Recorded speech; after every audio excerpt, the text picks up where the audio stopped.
Assalamualaikum warahmatullahi wabarakatuh. Selamat pagi dan salam sejahtera bagi kita semua. Teman-teman, rekan-rekan mahasiswa, pernahkah teman-teman berpikir apa jadinya kalau sebuah bank besar dengan segala reputasinya ternyata rapuh dari dalam? Teknologinya canggih, sistemnya modern, tapi pengawasannya lemah. Dan arah manajemennya juga kabur. Hati-hati, itu adalah resep sempurna menuju krisis yang tak terduga. Selamat datang kembali teman-teman di channel edukasi hari ini. Channel ini adalah merupakan tempat kita bukan cuma belajar tapi juga menguji cara berpikir kita tentang audit keuangan dan tata kelola perbankan. Di video sebelumnya kita sudah bedah bagaimana teknologi dan audit itu menjadi senjata baru dalam pengawasan. Tapi teknologi saja ternyata tidak cukup. Hari ini kita akan bicara atau belajar tentang senjata strategis yang sesungguhnya, yaitu kolaborasi antara tata kelola perusahaan dan audit intern bank. Dua entitas ini bukan sekedar pelengkap, tapi pondasi untuk menciptakan bank yang kokoh, tangguh, dan dipercaya. Corporate governance adalah arah, visi. Audit intern itu penjaga gerbangnya. Kalau keduanya tidak jalan bareng, tunggu saja saatnya kehancuran datang secara diam-diam. Teman-teman, video ini khusus untuk kita mahasiswa maupun para praktisi yang tahu bahwa pengawasan bukan formalitas tapi nyawa dari sistem perbankan. Jangan kemana-mana, kita akan bongkar bagaimana sinergi ini bisa menjadi perisai utama menghadapi risiko dan menjaga kredibilitas industri keuangan khususnya sektor perbankan. Bapak Ibu dan teman-teman semuanya, coba jawab satu hal. Apa gunanya sistem tata kelola yang megah, lengkap dengan struktur komite dan kebijakan, kalau kenyataannya tidak ada yang benar-benar mengawasi implementasinya? Dan sebaliknya, apa gunanya audit intern yang rajin memeriksa kalau temuannya tidak pernah menyentuh pusat pengambilan keputusan? Disinilah kolaborasi antara tata kelola perusahaan dan audit intern bukan sekedar penting, tapi ini sangat krusial. Tata kelola memberikan arah dan prinsip tentang transparansi, akuntabilitas, integritas, tapi semua itu hanya jadi slogan kalau audit internal tidak terlibat sejak awal sebagai mitra strategis. Audit intern bukan hanya mencatat temuan, mereka adalah early warning system penjaga integritas yang memastikan seluruh lini perusahaan patuh, bersih, dan siap menghadapi berbagai risiko. Dan kolaborasi ini bukan hubungan satu arah. Audit intern harus mendapat dukungan dari Dewan Direksi dan Komite Audit dan dari manajemen pusat. Tapi tanpa sinergi ini audit jadi rutinitas kosong. Tata kelola dan pajangan. Dan perusahaan tinggal menunggu masalah meledak dalam diam-diam. Jadi kalau kita bicara perusahaan yang tahan krisis, bank yang kredibel, dan organisasi yang punya masa depan, jawabnya bukan sekedar teknologi atau struktur, tapi kerjasama erat antara tata kelola dan audit intern. Tanpa itu, selamat datang di dunia yang penuh laporan rapi dan skandal besar yang datang secara tiba-tiba. Bapak, Ibu, dan teman-teman semua, coba kita bayangkan ada sebuah perusahaan atau bank yang besar yang dikelolanya tanpa arah, tanpa kontrol, tanpa pengawasan. Siapa yang bisa menjamin mereka tidak menyembunyikan bom waktu di balik laporan keuangan yang rapi ini? Inilah kenapa hari ini kita nggak cuma bicara teori. Kita bicara tulang punggung kepercayaan bisnis modern, yaitu tata kelola perusahaan dan audit intern. Di akhir pembelajaran ini, teman-teman bukan cuma tahu definisi, teman-teman semua akan paham secara utuh apa itu good corporate governance atau KCG, dan kenapa konsep ini bukan hiasan, tapi landasan utama perusahaan yang sehat. Teman-teman akan mempelajari peran strategi audit intern, bukan sebagai polisi internal, tapi sebagai mitra strategis manajemen. Kita akan bahas fungsi pengaruh dan dampaknya secara nyata. Lebih jauh kita akan bedah pentingnya kolaborasi karena audit intern nggak bisa kerja sendiri. Mereka harus berhubungan secara dinamis dengan manajemen, dewan direksi, hingga komite audit. Tanpa sinergi ini, audit jadi sekedar checklist dan itu sangat berbahaya. Dan terakhir, teman-teman akan menganalisis jalur komunikasi dan pengaruh antara para pemain utama ini. Bukan hanya di atas kertas, tapi dalam skema nyata yang menentukan kredibilitas perusahaan. Jadi, siap-siap teman-teman buka mata, telinga, dan pikiran kita mulai saat ini. Karena yang akan kita bahas hari ini bukan teori biasa. Ini tentang bagaimana organisasi bisa hidup atau hancur, tergantung seberapa kuat sistem pengawasannya berjalan. Bapak, Ibu, dan teman-teman semuanya, tata kelola perusahaan sering disebut dengan good corporate governance, tapi jangan tertipu namanya yang manis.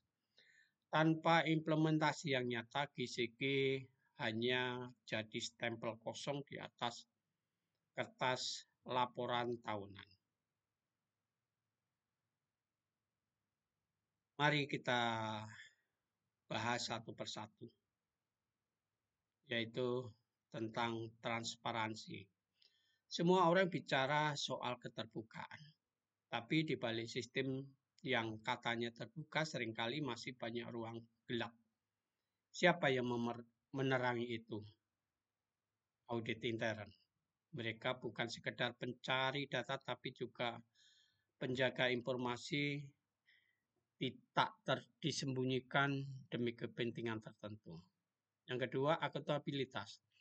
Tanpa pihak yang bertanggung jawab, semua bisa saling lempar tangan.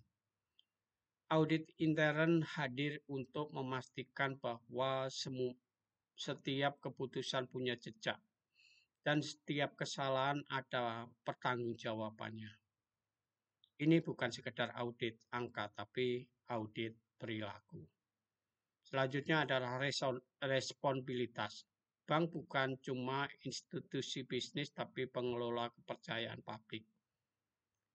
Audit intern akan memastikan bahwa tanggung jawab sosial dan hukum benar-benar dijalankan oleh bank, bukan hanya dijanjikan. Selanjutnya adalah independensi. Bagaimana mungkin ada pengawasan yang objektif kalau semua dikendalikan oleh kepentingan internal? Audit intern harus berdiri bebas, langsung bertanggung jawab kepada komite audit atau dewan direksi, bukan tunduk pada tekanan manajemen. Yang terakhir adalah keadilan. Tanpa keadilan, kepercayaan akan hancur. Audit intern berperan sebagai suara keadilan internal, menjaga agar tidak ada praktik yang merugikan pihak-pihak tertentu secara sistematis. Jadi, kalau kita bicara tata kelola perusahaan di bank, jangan hanya lihat struktur, lihat siapa yang memastikan semuanya benar-benar berjalan. Dan jawabannya ada pada audit intern. Bapak, Ibu, dan teman-teman semuanya, tata kelola perusahaan sering disebut sebagai kerangka besar agar perusahaan berjalan sehat. Tapi pertanyaannya, siapa yang memastikan kerangka itu tidak sekedar formalitas? Jawabannya adalah audit intern. Pertama, meningkatkan kepercayaan investor. Investor bukan cuma butuh laporan bagus, mereka butuh jaminan bahwa angka-angka itu nyata. Tanpa audit intern yang jujur dan berani mengungkap penyimpangan, kepercayaan itu cuma ilusi. Yang kedua, menjamin pengelolaan perusahaan yang sehat. Apa artinya sehat? Yaitu bebas dari manipulasi, praktek curang, dan keputusan yang merugikan jangka panjang. Audit intern adalah sistem imun bagi perusahaan. Mereka mendeteksi penyakit sejak dini, bahkan sebelum gejalanya muncul. Yang ketiga adalah gejala konflik kepentingan. Ini yang paling sulit. Karena konflik seringkali tersembunyi di balik jabatan, proyek, atau wewenang. Audit internal lah yang masuk ke ruang strategis, menelusuri keputusan-keputusan yang tak kasat mata dan memastikan semuanya berjalan atas nama perusahaan, bukan kepentingan pribadi. Dan terakhir, melindungi hak pemegang saham dan pemangku kepentingan. Audit intern bukan hanya menjaga aset perusahaan, tapi juga memastikan setiap keputusan tidak merugikan pemilik modal, nasabah, karyawan, bahkan publik. Jadi, kalau ada yang bilang audit intern itu cuma tugas rutin atau teknis, itu keliru besar. Mereka lah ada penjaga gawang tata kelola perusahaan. Tanpa mereka, semua sistem bisa hancur dari dalam. Perlahan, tapi pasti. Teman-teman dan Bapak Ibu sekalian, kita semua tahu slogan besar Good Corporate Governance. Tapi, mari kita jujur. Berapa banyak perusahaan yang benar-benar menjalankannya? Bukan hanya mencantumkan di laporan tahunan.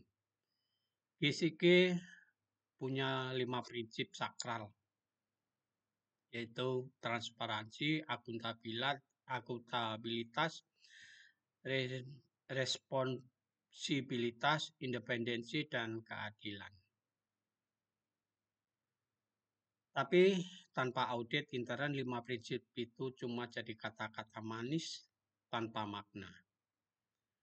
Transparansi mustahil terjadi kalau tidak ada yang menguji apakah data dan laporan yang disajikan sesuai realita. Audit intern adalah lampu sorot yang membongkar ruang gelap di balik laporan keuangan dan operasional. Yang kedua adalah akuntabilitas. Semua orang bisa buat keputusan, tapi siapa yang bertanggung jawab kalau keputusan itu merugikan perusahaan? Audit intern akan menelusuri jejak setiap keputusan, memastikan tidak ada yang bisa lari dari tanggung jawab. Selanjutnya adalah responsibilitas. Perusahaan wajib bertindak sesuai hukum dan etika, tapi apakah semuanya dijalankan? Audit intern adalah penjaga garis etika, memastikan tidak ada celah untuk pembenaran yang menyimpang. Kemudian independensi. Kalau semua fungsi dikendalikan oleh satu kekuatan dominan, maka organisasi itu sedang menuju jurang. Audit intern harus dan wajib berdiri netral. Mereka tidak bisa jadi alat manajemen, mereka harus jadi mitra pengawas yang bebas dari tekanan. Yang kelima adalah keadilan. Tanpa keadilan, sistem hanya menguntungkan yang kuat. Audit intern akan memastikan bahwa setiap proses berjalan adil, bahwa tidak ada yang dimanfaatkan, dikorbankan, atau disingkirkan secara diam-diam. Jadi, kalau teman-teman ingin melihat apakah sebuah perusahaan benar-benar menjalankan KISIKI, jangan lihat posternya. Lihatlah kekuatan audit internnya. Karena tanpa mereka KISIKI hanya ilusi bukan solusi. Bapak Ibu dan teman-teman semuanya, kalau kita berpikir audit itu sekedar tukang cek dokumen, pencatat laporan atau tukang periksa, tanda tangan, stop. Itu adalah mindset yang lama. Di era tata kelola modern, audit intern adalah penjaga integritas perusahaan. Pertama, mereka memberikan penilaian objektif terhadap proses bisnis. Bukan asal iya pada sistem yang sudah ada, tapi berani menguliti proses dari dalam apakah efisiensi, apakah aman, atau justru menyimpan potensi bom waktu. Kedua, mereka mengidentifikasi dan menganalisis risiko, bukan saat masalah sudah meledak, tapi sebelum ada asap pun audit intern sudah tahu di mana percik apinya. Mereka bukan pemadam kebakaran, mereka adalah sistem deteksi dini. Yang ketiga, audit intern menilai efektivitas pengendalian internal karena kontrol yang lemah itu bukan sekedar kelemahan, itu undangan terbuka untuk fraud. Audit intern bertanya hal yang manajemen sering lupa. Apakah kontrol ini benar-benar berfungsi atau cuma formalitas? Keempat, audit internal ini akan memberikan rekomendasi perbaikan, bukan untuk mencari kesalahan, tapi untuk menyelamatkan perusahaan dari kesalahan yang berulang. Mereka bukan musuh manajemen, mereka adalah alarm kesadaran. Dan yang paling penting, audit intern mendukung pencapaian tujuan perusahaan. Ingat, KISIKI bukan hambatan bisnis. Audit itu bukan penghalang. Audit intern adalah navigator yang memastikan kapal besar bernama perusahaan ini tidak karam karena kesalahan yang bisa dicegah. Tanpa mereka, KISIKI hanyalah pajangan. Tapi dengan mereka, KISIKI jadi kekuatan yang nyata, yang melindungi nilai kepercayaan dan masa depan perusahaan. Bapak Ibu, teman-teman semuanya, audit bukan superhero yang bisa menyelamatkan perusahaan secara sendirian.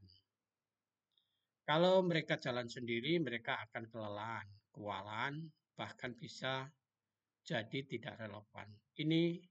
Inilah kenapa kolaborasi dengan fungsi manajemen lain bukan pilihan tapi keharusan.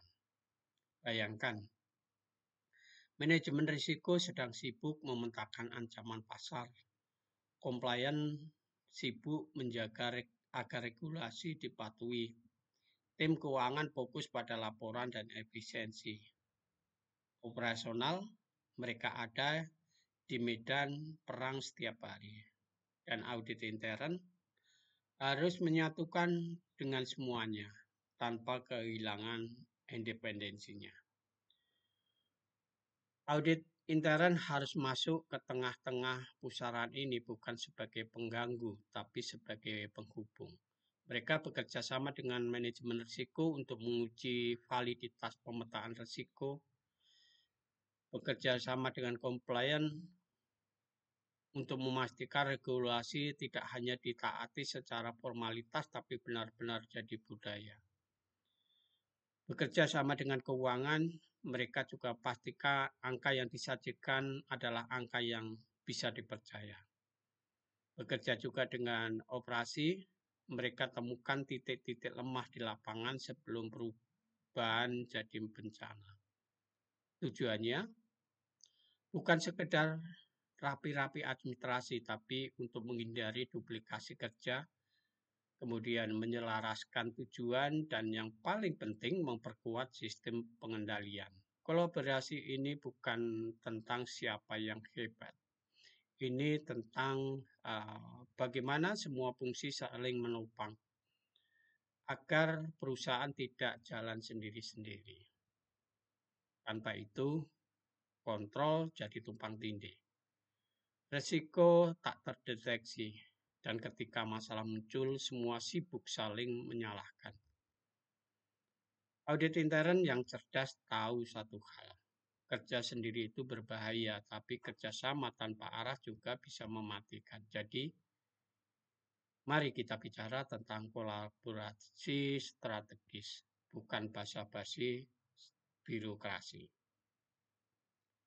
Selanjutnya, teman-teman, kita akan membahas tentang manfaat kolaborasi internal. Mari kita buka dengan satu fakta pahit.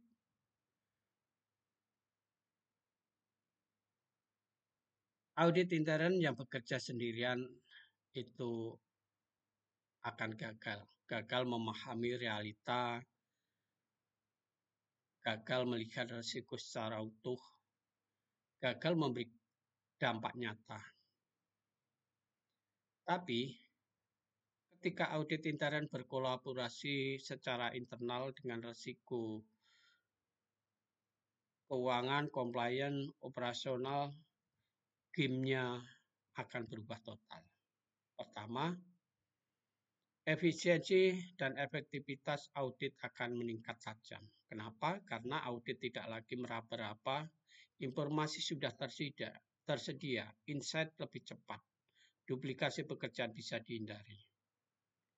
Audit bukan lagi detektif yang datang belakangan, tapi navigator yang ikut dari awal.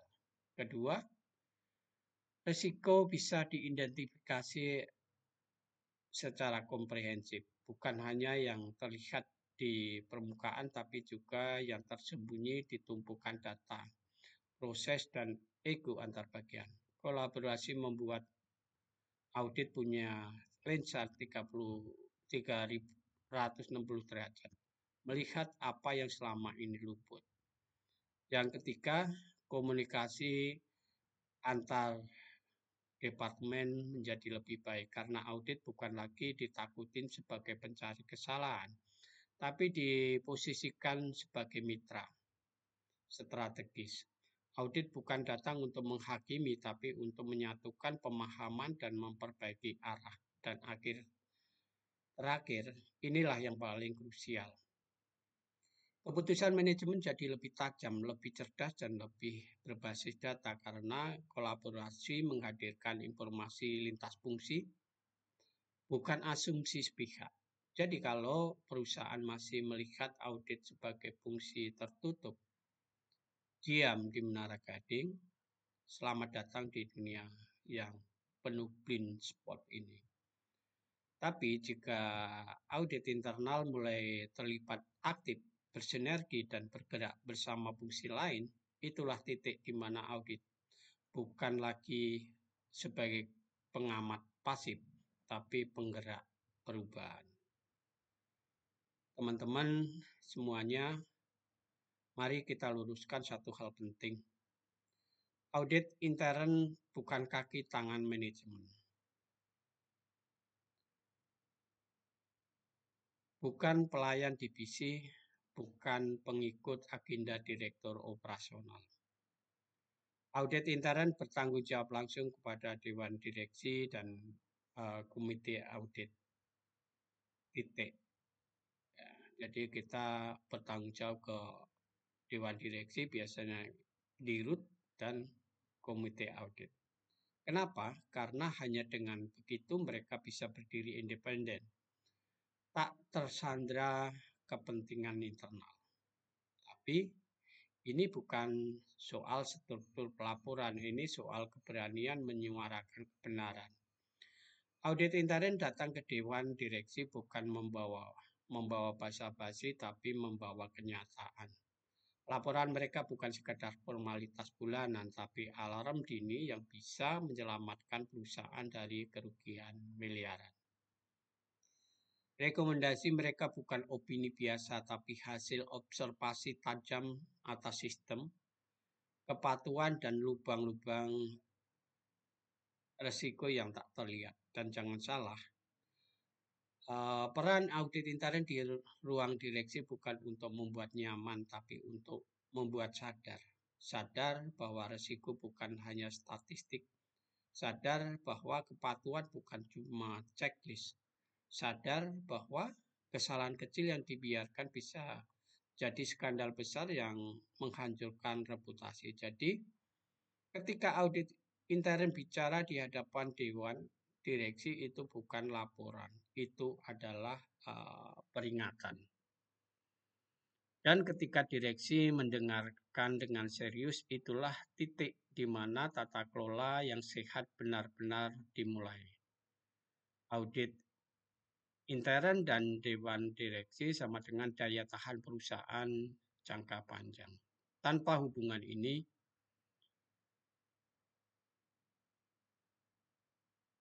yang tersisa hanyalah kebijakan tanpa pengawasan dan keputusan tanpa pertimbangan risiko. Bapak, Ibu, dan teman-teman semuanya, selanjutnya kita akan membahas tentang peran komite audit. Komite audit seringkali dianggap sebagai pemain belakang layar dalam tata kelola perusahaan. Tapi jangan salah, merekalah pengarah lalu lintas risiko dan pengawas independen yang sesungguhnya. Pertanyaannya, apakah komite audit cuma penonton laporan atau justru navigator utama yang menjaga arah perusahaan tetap lurus? Pertama, komite audit mendukung Dewan Direksi dalam fungsi pengawasan, bukan sekedar mendampingi, tapi mengisi celah yang tidak bisa dijangkau manajemen. Mereka melihat apa yang tidak terlihat dan menanyakan apa yang tidak ingin ditanyakan. Kedua, mereka meninjau efektivitas audit internal, bukan hanya apakah audit dilakukan, tapi apakah audit benar-benar berdampak. Apakah temuannya ditindaklanjutin, apakah rekomendasinya diterapkan atau cuma berhenti di meja. Yang ketiga, komite audit menerima dan mengevaluasi laporan. Ini bukan ritual tanda tangan, ini adalah titik kritis. Karena di balik setiap temuan audit bisa tersembunyi risiko reputasi, kerugian finansial, bahkan ancaman hukuman. Dan yang terakhir, yang sering terlupakan tapi sangat penting, komite audit memberi arahan strategis kepada audit intern. Mereka bukan hanya menyimak, tapi mengarahkan fokus ke area yang betul rawan dan berdampak besar. Tapi komite audit yang aktif, audit intern bisa kehilangan arah. Tapi dengan komite yang kuat, audit menjadi alat yang strategis, bukan sekedar fungsi administratif. Jadi jika teman-teman ingin KCG-nya berjalan dengan nyata, perhatikan komite auditnya. Karena mereka bukan penonton, Mereka adalah pengarah permainan. Tantangan dalam kolaborasi, teman-teman semua, mari kita jujur, semua orang bicara soal kolaborasi.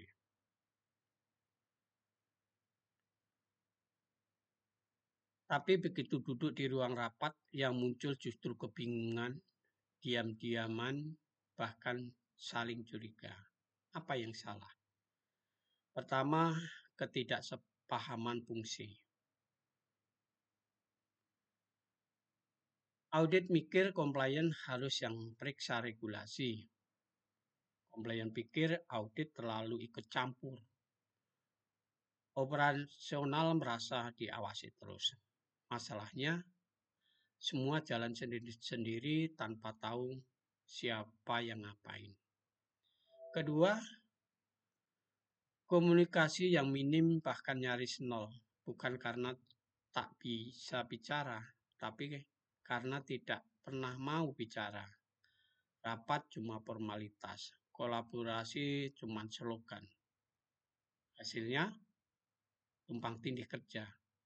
Risiko luput, efisiensi hilang. Yang ketiga ada konflik kepentingan. Ada yang ingin tampil baik di mata direksi, ada yang main aman, ada yang takut temuan audit mencoreng reputasi. Kolaborasi jadi medan diplomasi bukan sinergi, tapi tenang teman-teman. Ini bukan akhir dari cerita. Ada solusinya, yaitu pelatihan bersama. Karena pemahaman tumbuh dari belajar bareng, bukan dari asumsi. Kebijakan yang jelas supaya tidak ada ruang abu-abu tentang siapa yang bertanggung jawab atas apa.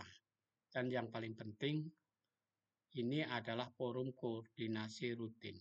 Bukan cuma buat laporan, tapi untuk menyatukan cara pandang.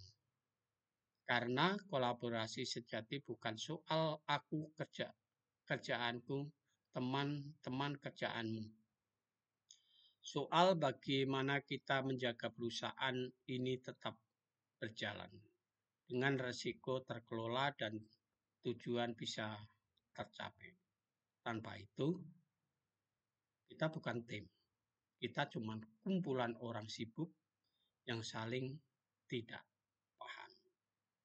Bapak, Ibu, dan teman-teman semuanya, mari kita akhiri dengan satu pernyataan penting bahwa tata kelola perusahaan yang sehat tidak lahir dari satu departemen yang hebat, tapi dari kolaborasi nyata, menyeluruh, dan berani. Kemudian kita bertanya audit intern. Mereka bukan lagi polisi internal, mereka adalah mitra strategis, penjaga integritas, pengawas risiko, dan pemandu arah. Tapi mereka tidak bisa berjalan sendiri. Mereka butuh interaksi yang kuat dengan manajemen, direksi, dan terutama komite audit. Tanpa komunikasi yang terbuka, tanpa kejelasan fungsi, tanpa keberanian menyuarakan kebenaran, maka tata kelola tinggal slogan bukan kenyataan. Ingat, GCG bukan soal formalitas, tapi soal bertahan, berkembang, dan dipercaya. Dan audit intern, jika diberdayakan dengan benar, adalah pilar yang menjaga semua itu tetap kokoh. Bapak, Ibu, dan teman-teman semua, dari semua yang kita bahas hari ini, satu hal yang harus kita pegang adalah tata kelola perusahaan yang baik tidak akan pernah maksimal tanpa kolaborasi yang kuat dengan audit intern. Audit intern bukan pelengkap, mereka adalah penggerak, pengawal transparansi, penilai risiko, dan penjaga kepercayaan. Dan ketika mereka bisa berinteraksi aktif dengan manajemen, direksi, dan komite audit, itulah saat di mana tata kelola perusahaan benar-benar hidup. Jadi pertanyaannya sekarang, sudahkah organisasi kita memposisikan audit intern sebagai mitra strategis atau masih sekedar pemeriksa di akhir proses? Dan untuk teman-teman yang ingin lebih dalam lagi, stay tune. Karena video selanjutnya kita akan masuk ke medan yang lebih menantang lagi, yaitu tantangan dan isu kontemporer audit intern bank. Dunia terus berubah, regulasi makin cepat, makin ketat, teknologi makin canggih. Apakah audit intern siap untuk menghadapi semuanya itu? Jangan lupa teman-teman like, share, dan subscribe untuk konten edukasi selanjutnya. Sampai jumpa di video berikutnya, dan ingat, audit bukan sekedar fungsi audit. Audit adalah fondasi kepercayaan. Terima kasih.